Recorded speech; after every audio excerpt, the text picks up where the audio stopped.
আজ শুক্রবার ২৬শে চৈত্র ২০২৬ সালের ১০ই এপ্রিল। বৃষভ রাশি, বৃষভ লগ্ন, টরাস সাইনের জাতক জাতিকাদেরও আজকের দিনটি কিন্তু অভূতপূর্ব, অতুলনীয় অতিবাহিত হতে পারে।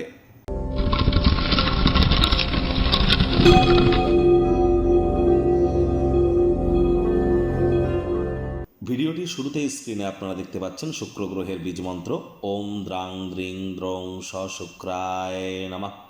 এটি সূর্যের আলো ডুবে যাওয়ার পর আপনারা ১০৮ বার জপ করুন, অত্যন্ত উপকৃত হবেন। স্নানের জলে হাফ কাপ কাঁচা দুধ, গোলাপ জল অথবা আতর বা ইত্যাদি দিয়ে স্নান করুন। আপনাদের শুক্র জন্মছকে যে রাশির গৃহে অবস্থান করছে সেই রাশির বডি পার্টসে আপনারা কিন্তু অবশ্যই কিছু আতর বা ইত্যাদি ইউজ করতে পারেন। বাড়ির উত্তর পূর্ব কোণ বা দক্ষিণ পূর্ব কোণে অর্থাৎ ঈশান কোণ বা অগ্নিকোণে আপনারা গোলাপের যে আতর পাওয়া যায় এটি শিশি এনে রেখে দিন, তার মুখটা খুলে রেখে দিন, দেখবেন আর্থিক শ্রীবৃদ্ধি হবে। আর এর সাথে সাথে আপনাদেরকে বলবো যে অবশ্যই আজ সাদা রঙের বস্ত্র সামগ্রীর প্রয়োগ আপনারা বেশি করে করুন। মহিলারা লক্ষ্মীর পাঁচালী আজ শুক্রবার হওয়া সত্ত্বেও পাঠ করুন, আপনার গৃহে সমৃদ্ধি আসবে।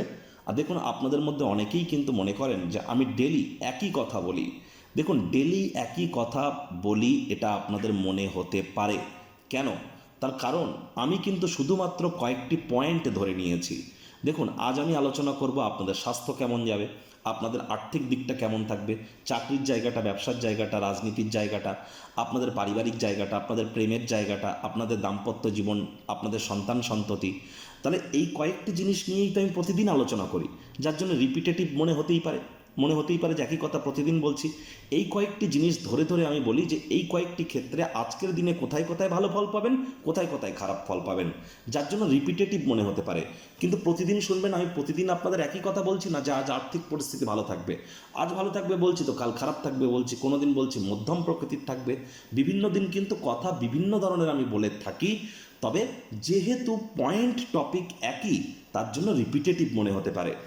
ভাগ্যমিটার আজ আপনাদের বলছে 8/10, ভাগ্য আপনাদের অনুকূলেই থাকবে। তবে স্বাস্থ্যগত ব্যাপারে আপনাদেরকে একটু সাবধানতা অবলম্বন করেই চলতে হবে। আজ আপনার প্রত্যাশা পূরণ করবার জন্য ব্যক্তিগত সম্পর্কের অপব্যবহার যেন করবেন না। পরসমালোচনা, পরচর্চা, পরনিন্দা, রাগ, বিদ্বেষ, হিংসা, ঘৃণা, অহংকার, ইগো এই ধরনের নেতিবাচক অনুভূতিগুলি থেকে নিজেদেরকে দূরে সরিয়ে রাখুন। দিনের শুরুটা কেমন হবে সেটি বড় কথা নয়, দিনের শেষ ভাগে যথেষ্ট পরিমাণে আর্থিকভাবে লাভান্বিত হতে চলেছেন, আয় ইনকাম বাড়বে। কাউকে টাকা পয়সা ধার দিলেও কিন্তু ফেরত পেতে পারেন। চাকরিজীবীদের অফিসে কম কথা বলে কাজ বেশি করতে হবে, মনের থেকে মস্তিষ্ককে বেশি দাম দিতে হবে। কোনো প্রকার অফিস পলিটিক্স বা গসিপিংয়ের অংশ যেন হবেন না, বসের কিন্তু নজরে আপনারা পড়ে যেতে পারেন। রাজনীতিবিদ যারা আছেন জনসংযোগ বৃদ্ধি করুন, হার্ডওয়ার্কের কোনো বিকল্প কিন্তু নেই। শিক্ষার্থী বিদ্যার্থীরা যে কোনো প্রকার পরীক্ষা প্রতিযোগিতায় সফলতা প্রাপ্তি করবেন। উচ্চশিক্ষার জন্য যারা বিদেশ যাত্রার কথা ভাবছিলেন, ভাগ্যদেবীও আজ আপনাদের পক্ষেই আছেন। সন্তান সন্ততি থেকে থাকলে তারাও তাদের কৃতিত্বের দ্বারা আপনাদেরকে গর্বিত অনুভব করাবে। হাউস ওয়াইফদের জন্য দিনটি এক প্রকার বেশ। প্রেমিক প্রেমিকা, স্বামী স্ত্রী দিনটিকে যতটা সম্ভব রোম্যান্টিক করে তোলা যায় সেই প্রচেষ্টাই তো আপনাদের জারি রাখা উচিত। অবিবাহিতদের বিবাহের যোগ পরিলক্ষিত হচ্ছে, যারা প্রেমে পড়েননি তাদের জীবনে স্বপ্নের নারী বা পুরুষের আগমন আজ কিন্তু হতেই পারে। একটু প্রচেষ্টা আপনাদেরকেও করতে হবে। শত্রুপক্ষ বিরোধী পক্ষ একটু হলেও শক্তিশালী থাকছে। গৃহের পরিবেশ শান্তিপূর্ণ, নির্ঝঞ্ঝাট পরিগণিত হবে।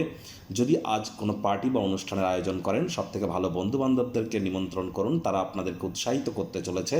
আজ গুরুত্বপূর্ণ কোনো পরিবর্তনের সম্মুখীন কিন্তু কাজের জায়গায় হতেই পারেন, সেখান থেকে কিছু শেখার চেষ্টা করুন। টাইম ম্যানেজমেন্ট সম্পর্কে জ্ঞান বৃদ্ধি করুন। কারোর সাথে অহেতুক তর্ক বিতর্কের মাত্রা বৃদ্ধি করবেন না, মামলা কিন্তু কোর্ট পর্যন্ত গড়াতে পারে।